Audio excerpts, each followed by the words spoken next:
nessa época eu atravessava a rua com o sinal aberto, porque eu queria morrer. Eu não tinha vontade de levantar da cama, eu não tinha vontade de tomar banho. Aí assim que eu cheguei no consultório do Dr. Renato, ele me internou, porque eu estava na bipolaridade, na fase mais reativa, onde o remédio já não funciona.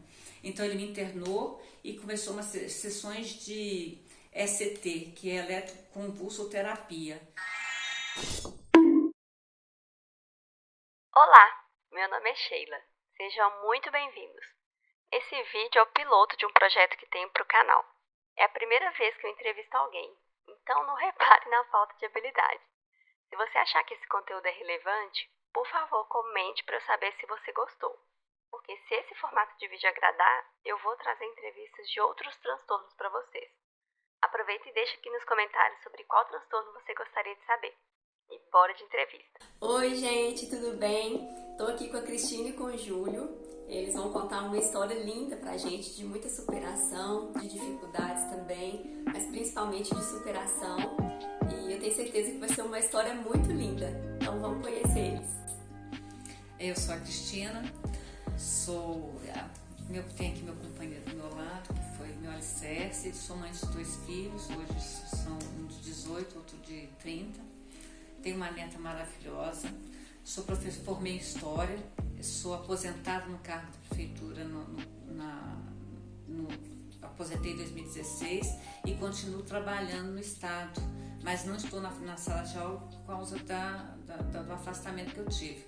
Mas tenho a formação em História, fiz pós-graduação e durante muito tempo consegui manter uma vida relativamente saudável, produtiva, até que desencadearam alguns problemas, mas a gente supera. E você, Júlio, Olá, presente. meu nome é Júlio, marido da Cristina, pai do Gabriel, 42 anos, nós estamos juntos há 20, passamos por muita coisa juntos, a história nossa é de superação. Nós estamos aqui para poder contar e para dividir com vocês. Ele 41, eu 58, a gente tem uma diferença de 16 anos, então imagina, 20 anos juntos, era um menino, né? E aí também a gente sofre um pouco de preconceito também, mas a gente conseguiu superar até isso. Ah, mas vocês são um casal lindo, nem parece que tem tanta diferença, não. Mas então, Cristina, como foi sua experiência? Fala com o pessoal o que você tem, como que foi essa história para você descobrir o diagnóstico. Em 2005 eu comecei a fazer psicanálise, até por indicação de uma colega de trabalho. Fiz psicanálise durante 1 ano. Nesse 1 ano, chegou o final do ano, o médico falou: olha, Cristina, você me desculpa, eu tenho te tratado como depressiva, você não é depressiva, você é bipolar.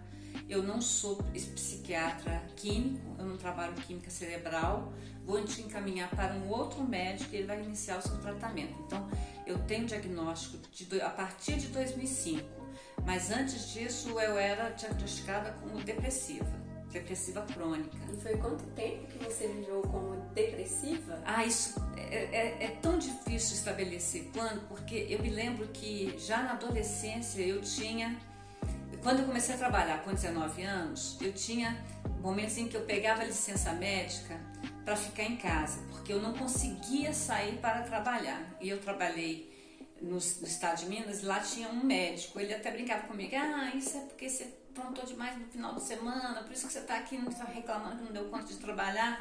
E aí eu parava, tinha esses momentos em que eu não dava conta, ficava em casa, socado no quarto, com um cobertor, e eu não sabia o que era. Aí eu fui para a faculdade, consegui estudar, fiz um excelente curso de História que me proporcionou 2 concursos públicos que eu passei com louvor. O segundo deles, eu fiz a prova em 2001 e eu passei com uma excelente classificação para o ensino fundamental. Eu passei em 7º lugar, para o ensino médio passei em 3º lugar.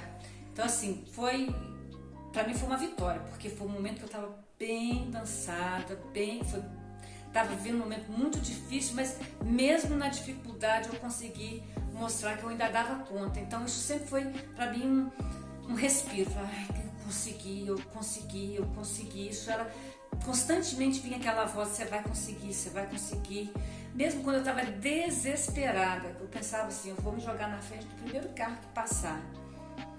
Tinha uma voz que dizia, não, você já viveu isso. Porque minha mãe, ela também era bipolar, não sabia na época que era bipolar. O diagnóstico dela era de maníaco-depressiva. E ela passou grande parte da vida dela em ala psiquiátrica, tomando eletrochoque, aquelas medicações que deixavam ela muito dopada. Mas eu me lembro dela deprimida e dela com fases de euforia. Eu me lembro dela plantando assim um lote inteiro de milho, feijão, com aquela garra. E ela já era uma mulher mais velha. E eu pensava, de onde vem essa força? Era do sintoma da doença que a gente conhecia na época. Para cada filho de bipolar, tem a chance de 25% tem chance de herdar o transtorno da bipolaridade. 24, acho que 24 a 25%. E aí eu comecei a estudar com aquela dificuldade, mas assim, era um elemento interessante, era um curso que eu gostava, era um curso de história, era uma novidade, era como se eu estivesse postando para mim, olha, você dá conta de fazer isso, como que isso vai ser importante? Eu trabalhava no estado de Minas, aí no final do curso eu saí para lecionar, comecei a dar aula e eu me encontrei dentro da sala de aula. Para mim, assim, era o melhor lugar do mundo para eu estar e eu me dediquei muito. Então, esses primeiros anos, por exemplo, no final dos anos 90, do início dos anos 90 até o final dos anos 90, foi um período assim, uma parte dele foi de muita produção. A partir de 96, 97 eu comecei a já não dar conta. Aí eu fui numa médica, ela me diagnosticou como depressiva e começou a me dar remédio antidepressivo, Effexor, qual que era o nome? Sertralina, fluoxetina, e eu só piorava. Então toda vez que eu ia lá, ela me dava assim, 30 dias de licença, 60 dias de licença, 30 dias de licença, 60 dias de licença. Então eu passei uma grande parte da minha doença trabalhando em sala de aula, mas me ausentando da sala de aula. Então aquela mulher que tinha sido produtiva, que era assim, a professora muito querida pelos alunos, começou a não ser mais aquela professora. Eu já não conseguia fazer, eu tinha as fases de euforia que eu sentava na frente do computador e eu montava uma aula maravilhosa, que eu chegava toda cheia de ânimo, nossa, eu vou fazer isso, vou fazer aquilo. Aí eu iniciava o trabalho, vinha a depressão. Aí eu ficava na cama, eu não conseguia tomar um banho, eu não conseguia escovar os dentes, eu não conseguia me alimentar, eu ficava debaixo do cobertor chorando, passava assim 15, 20, 30 dias naquela situação de depressiva, aí de repente vinha uma euforia que eu levantava, eu já não conseguia dormir mais, eu trocava a noite pelo dia, eu às vezes dormia um pouco de dia e passava a noite inteira, isso já afastada da sala em licença médica. Quando eu voltava, às vezes eu voltava com euforia, então as pessoas me viam muito alegre, espalhafatosa, toda elegante e com projetos e não entendia, ninguém entendia. Eu falei, mas por que ela estava 60 dias afastada e agora ela volta tão bem? E eu não estava bem. Então assim, foi muito difícil para a minha convivência em escola, eu entender o que eu estava passando, porque eu acabava criando desculpa para mim mesma, falando, eu não sei, acho que eu sou assim, eu não sei o que é depressão, mas eu não entendo, às vezes ela vem, às vezes ela volta, e eu sentia que eu queimava meu filme, porque eu me expunha demais, eu estava sempre justificando, e sempre mudava cabelo, cortava o cabelo muito curtinho, colocava mega hair, e eu estava sempre buscando, eram pessoas diferentes o tempo todo, constantemente tinha uma personalidade diferente, ora muito triste, ora muito alegre, ora muito triste, ora muito alegre, ninguém entendia, as pessoas que gostavam de mim me abraçavam e me cuidavam de mim porque me amavam, e aqueles que não gostavam era um motivo a mais para poder falar da minha incompetência, da minha falta de profissionalismo. Isso me afetava a autoestima profundamente. Isso foi destruindo a minha capacidade de crer em mim mesmo. Então eu me lembro que eu cheguei um dia na escola, eu tinha cortado meu cabelo muito curto e ele começou a crescer, eu coloquei um mega hair imenso, ruivo. Aí uma professora que era sempre muito caladinha, ela me viu chegando, oi gente, pá, depois de várias semanas em licença médica, ela me chamou num cantinho e falou, Cristina, você já foi em algum psiquiatra? Eu falei, eu tenho uma psiquiatra. Ela falou, não, eu queria te indicar um psiquiatra. Você aceitaria? Eu falei, com certeza, porque eu tinha essa coisa de eu quero melhorar, eu não vou deixar isso acabar comigo, minha vida está só começando, eu preciso fazer um monte de coisa na minha vida, isso não pode ser um empecilho. Aí ela me deu o nome do psiquiatra, eu marquei a consulta com ele, ele atendia pela Unimed, era lá na Serra, eu saí, cheguei lá e durante esse tempo que eu estive com ele, foi 1 ano, eu fiz a psicanálise, que aí ele me indicou um especialista em bipolaridade. Aí eu fui para as mãos de um doutor chamado Dr. Renato. Esse Dr. Renato, no dia que eu saí do consultório do Mário, que era o que me atendia, que era o psiquiatra que eu fazia psicanálise, eu cheguei no consultório do Dr. Renato, eu já estava nessa época, eu atravessava a rua com o sinal aberto, porque eu queria morrer. Eu não tinha vontade de levantar da cama, eu não tinha vontade de tomar banho, eu tinha um filho pequeno que quem criava era o Júlio, praticamente, porque eu não conseguia dar a atenção devida para o meu filho. Ele fala que ele não sentiu minha ausência, mas eu sei que eu me ausentei nessa fase da vida dele. Aí, assim que eu cheguei no consultório do Dr. Renato, ele me internou, porque eu estava na bipolaridade, na fase mais reativa, onde o remédio já não funciona. Então ele me internou e começou umas sessões de ECT, que é eletroconvulsoterapia, que é aquele apagão que dá no cérebro para ele como se desse um reset, para que ele pudesse voltar a funcionar, ou pelo menos responder a uma medicação caso ela fosse introduzida. Aí eu fui internada, eu passei isso em 2005 mesmo, eu tive uma internação de algumas semanas, que eu também misturava a euforia com depressão, eu passava batom, pintava o rosto das mulheres, porque tem doido em hospital psiquiátrico, doido mesmo. Você vê as mazelas humanas, tem dependente químico, tem pessoas que não têm higiene pessoal, tem pessoas que conversam com a parede, e eu ali sabendo, poxa, mas eu sou doida, eu não estou nesse nível, o que será que está acontecendo comigo? E lá eu encontrei outras bipolares, e bipolares até com estágios muito piores do que o meu. Então assim, eu perguntava, o que você tem? Ah, eu sou bipolar. Eu falava, eu não sabia que tinha mais gente com bipolaridade. Aí eu vi o comportamento delas e eu me percebia nelas. Tinha uma que era a Paty, que ela chegou até a ficar aqui em casa uns dias. Ela era elétrica, ela falava assim, sem parar. E eu me lembrava que tinha fase que o Júlio não conseguia conversar comigo, porque eu falava o tempo todo, eu não deixava ele processar uma ideia, porque era eu falando.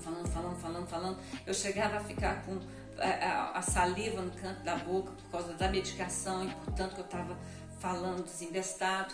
Aí no hospital psiquiátrico, eu saí de lá sem lembrança, porque o ECT, ele apaga, é como se ele apagasse o motivo pelo qual você está sofrendo. Você não tem lembrança do que te leva a sofrer. Então, de uma certa forma, você zerou ali, e aí ele iniciou um tratamento com, vamos ver qual medicamento vai funcionar para o seu caso. Mas o ECT é eficaz? É eficaz. Eu sou muito grata por ter tido esse tratamento de convulsoterapia. Ah, sim.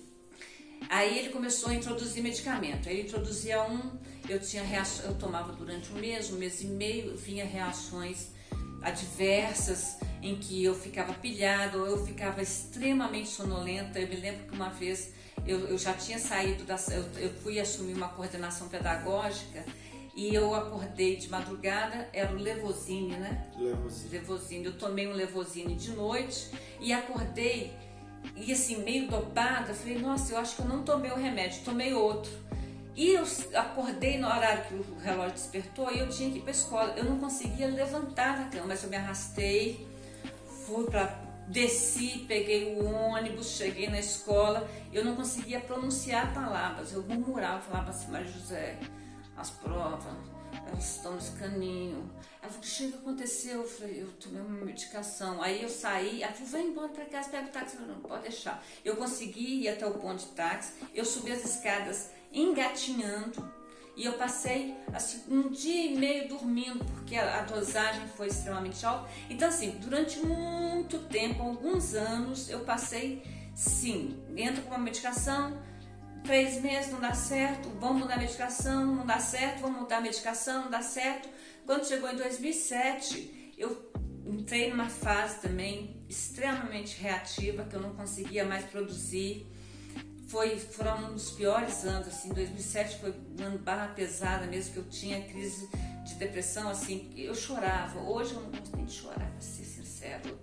Eu evito ter grandes emoções, eu não gosto de assistir um filme de drama, não gosto, eu não quero chorar, porque eu já chorei demais na minha vida. E eu me lembro dessas fases de muito choro e de muita energia. Eu cheguei a comprar bijuterias para fazer, eu passava, o Júlio estava no quarto dormindo, e eu durante a noite inteira sentada aqui no chão, com um colchão no chão, com as peças de bijuteria, e a criatividade da gente é imensa, né? Porque você está na euforia no pensamento, está na euforia da energia física, você está na euforia da criatividade. Então eu produzia aquele monte de bijuterias, e isso em licença médica.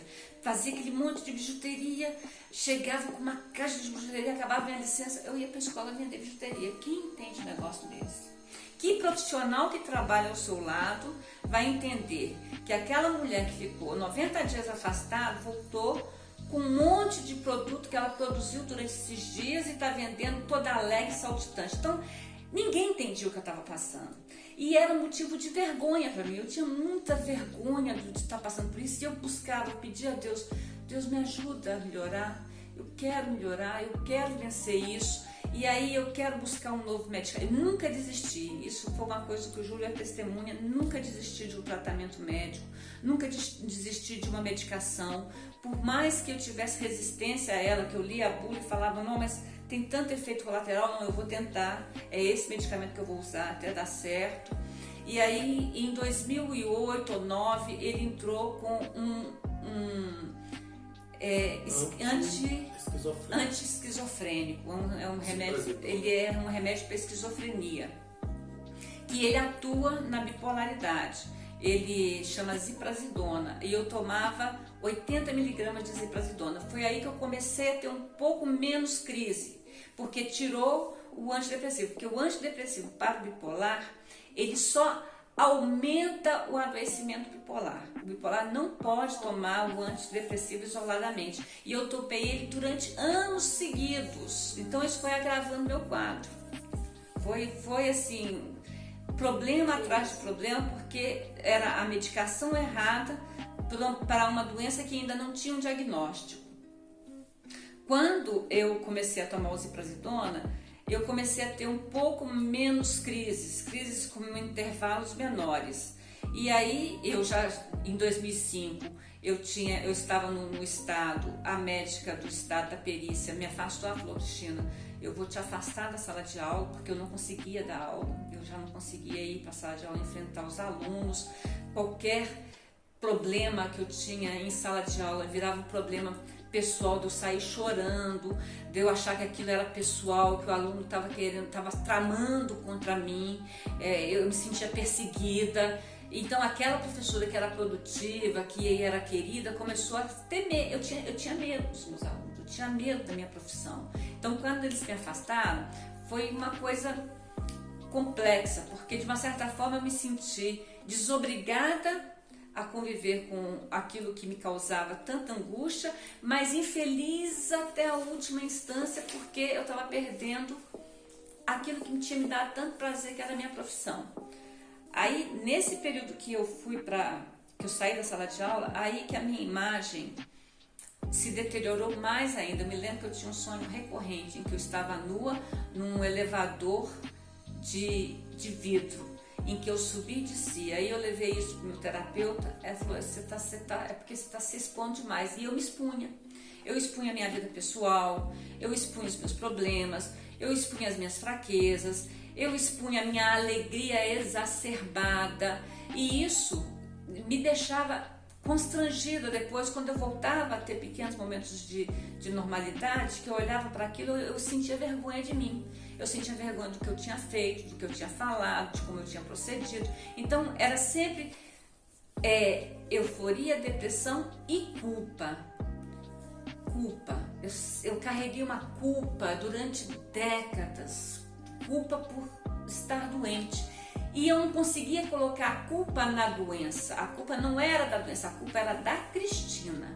A Cristina que está fazendo alguma coisa errada e essa Cristina não está funcionando e a culpa é dela. Então, durante muito tempo, eu não me amei, mas eu nunca perdi a esperança de voltar a me amar.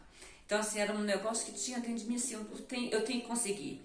Porque minha mãe suicidou e eu não quero suicidar, porque eu não quero deixar de herança para meus filhos a dor que eu senti. Então, eu não quero de jeito nenhum que os meus filhos passem pelo que eu passei.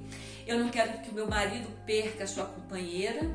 Eu não quero deixar essa ruptura na história daqueles que descenderam de mim. Não queria. Então, eu sempre tive a pulsão de falar, não, minha mãe fez isso, mas eu não vou fazer.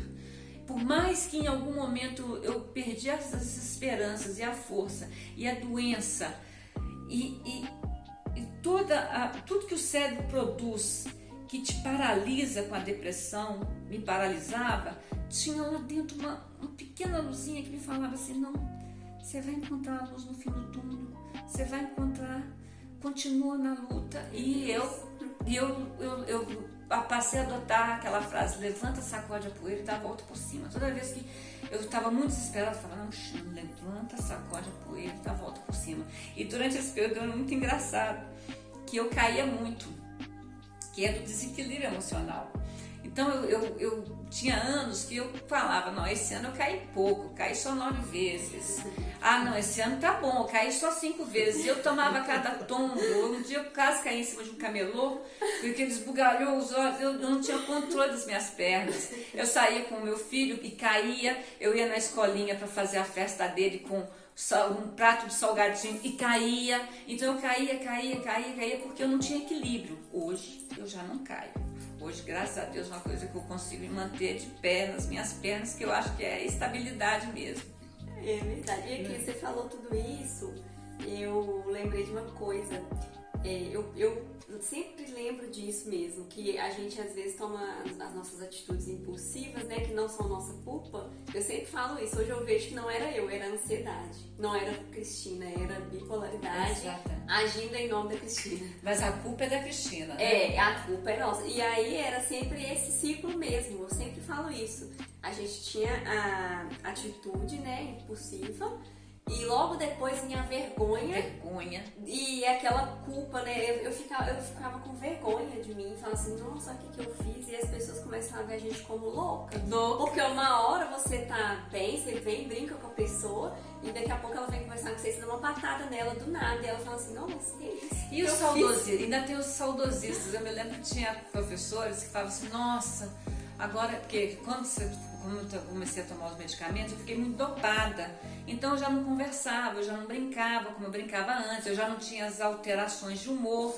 Aí tinha colegas que chegavam pra mim e falavam, nossa, eu gostava tanto quando você discutia política aqui na sala dos professores, nas reuniões você peitava a direção, você liderava o movimento dentro da escola. Não, que saudade que eu tenho dessa Cristina. Eu também tinha saudade dela, eu também tinha saudade.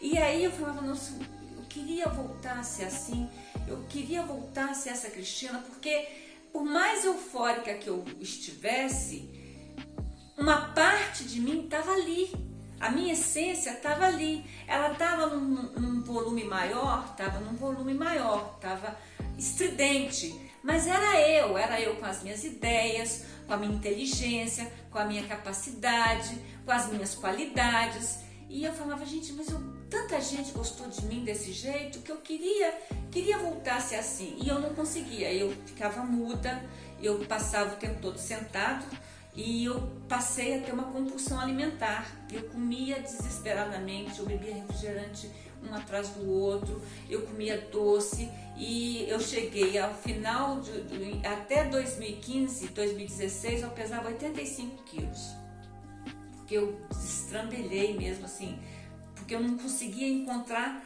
equilíbrio. Então eu não tinha equilíbrio aqui na cabeça, não tinha equilíbrio dentro do corpo.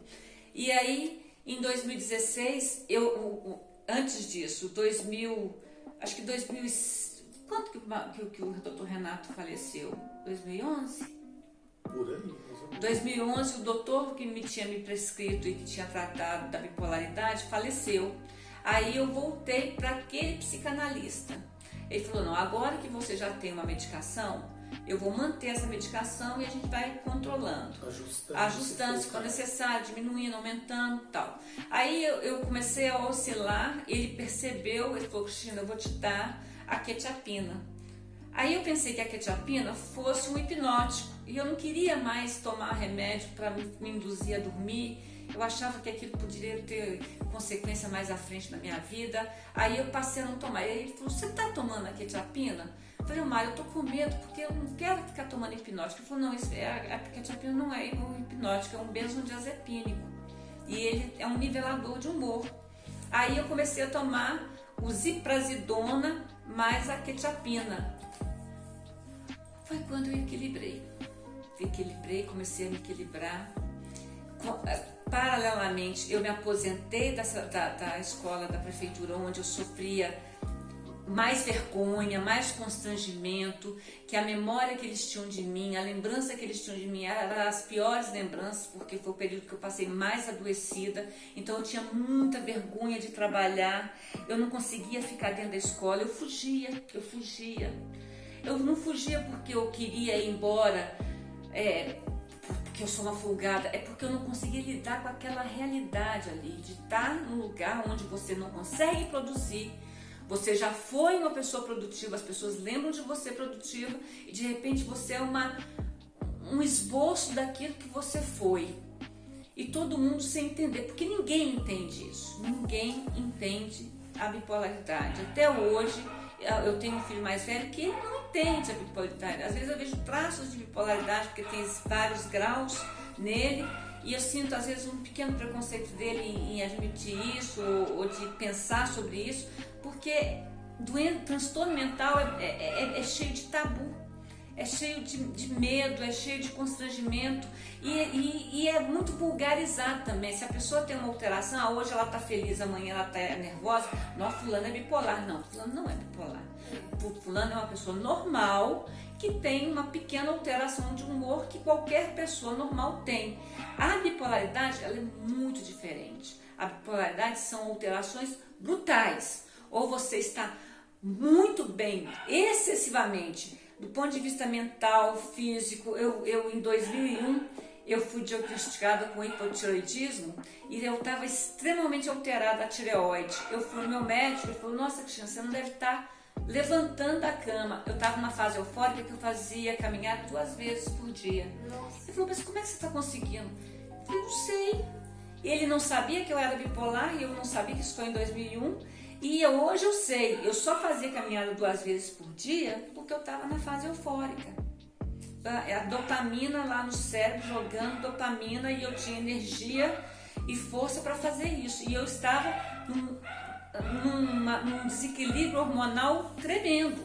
Então assim, eu passei por tudo isso, assim, por outras comorbidades, convivendo com a bipolaridade, que era uma doença a mais, que permeava todas as outras, a obesidade, o hipotireoidismo, problemas de saúde que eu fui tendo ao longo da vida, junto com a bipolaridade, que era aquilo que me trancava, que me prendia.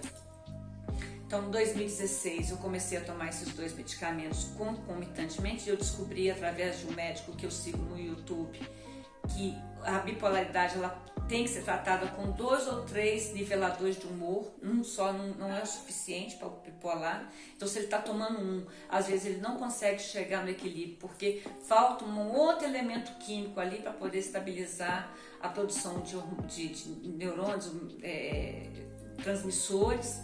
E aí esses dois conjuntamente me levou a um equilíbrio. Eu me aposentei, isso também, aí eu me vi obesa, dentro de casa, entrei em pânico, falei, gente, eu não quero ficar desse jeito, o que vai ser da minha vida? Aí, como a gente também tem traços de personalidade bipolar, a gente tem um traço, né? Não é só a doença. A doença existe, mas a personalidade, ela vai acompanhando também um pouco a doença. Então eu sou meio 8 ou 80 nas minhas atitudes, que é um pouco dessa bipolaridade na personalidade. Então, ou eu gosto muito, ou eu não gosto nada. Ou eu consumo muito, ou eu não consumo nada. Então, eu tenho esses extremos que eu tenho que conviver, que hoje fazem parte da minha personalidade, que nem é muito fácil para quem convive, porque é meio de extremos mesmo, que eu tenho que ficar controlando, pensando até que ponto que eu tenho que voltar, que eu tenho que ser mais sociável, que eu tenho que interagir com as pessoas, mesmo que elas me levem a ter gatilhos, porque você me perguntou o que eu tive de bom. De bom foi a minha resistência. O que eu tive de ruim? É de perceber, por exemplo, na convivência com as pessoas, que existem pessoas que estão doentes, que eu sei que podem melhorar, porque todo transtorno mental, ele não tem cura, mas ele tem tratamento. Então, um transtorno mental bem tratado, você tem uma vida extremamente normal. E isso é uma delícia de saber e de estar. Estar bem é a maior maravilha do tratamento. É a maior possibilidade de você curtir sua neta, curtir seus filhos, curtir seu trabalho, curtir seu marido, curtir o mundo, curtir a tecnologia, curtir tudo, porque tudo faz sentido, porque não tem mais sofrimento.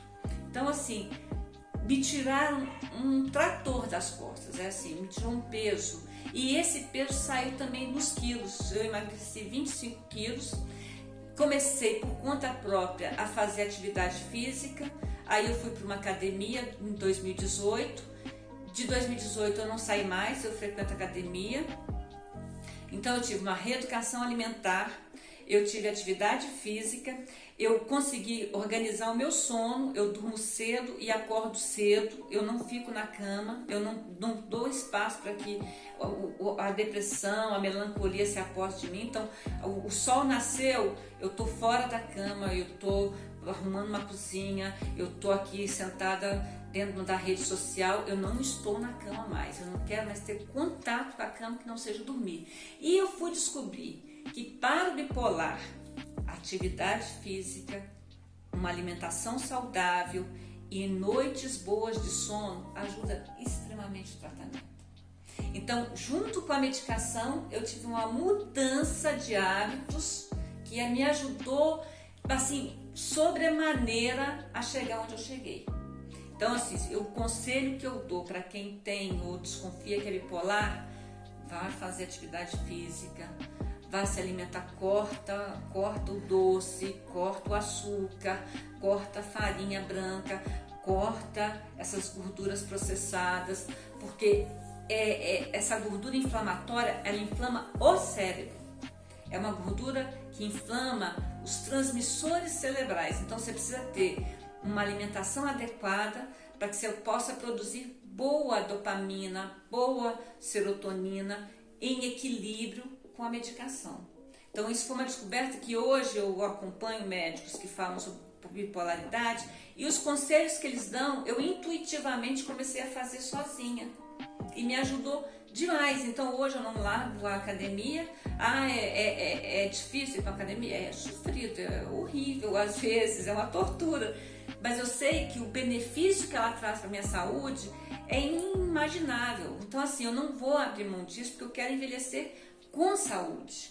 Eu quero chegar, eu sei que eu posso ter algum problema no destino e ir embora cedo, mas meu projeto de vida é viver muito.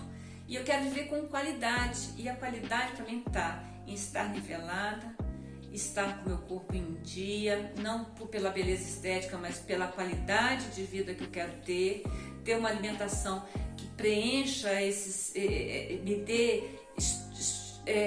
me construa melhor, com mais qualidade.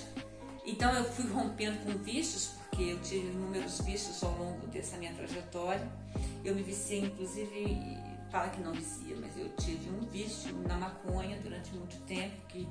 E aí quando eu fiquei sabendo que eu ia ser avó, eu falei, eu não quero ser uma avó maconheira, não quero. Então assim, minha neta foi para mim a coisa mais importante para poder me dar rumo, me mostrar um caminho daquilo que eu queria ser para ela quando ela crescer, porque eu quero que a minha experiência sirva de exemplo para os meus filhos, para a minha neta, para as pessoas que convivem comigo, de que tem esperança, tem jeito.